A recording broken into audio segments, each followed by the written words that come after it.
تو تم اپنے پروردگار کی کون کون سی نعمت کو جھٹلاؤ گے؟ گویا وہ یاقوت اور مرجان ہیں، تو تم اپنے پروردگار کی کون کون سی نعمت کو جھٹلاؤ گے؟ نیکی کا بدلہ نیکی کے سوا کچھ نہیں ہے، تو تم اپنے پروردگار کی کون کون سی نعمت کو جھٹلاؤ گے؟ اور ان باغوں کے علاوہ 2 باغ اور ہیں، تو تم اپنے پروردگار کی کون کون سی نعمت کو جھٹلاؤ گے؟ دونوں خوب گہرے سبز، تو تم اپنے پروردگار کی کون کون سی نعمت کو جھٹلاؤ گے؟ ان میں 2 چشمے ابل رہے ہیں، تو تم اپنے پروردگار کی کون کون سی نعمت کو جھٹلاؤ گے؟ ان میں میوے اور کھجوریں اور انار ہیں، تو تم اپنے پروردگار کی کون کون سی نعمت کو جھٹلاؤ گے؟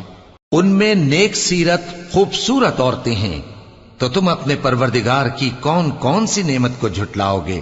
وہ حوریں ہیں جو خیموں میں محفوظ ہیں،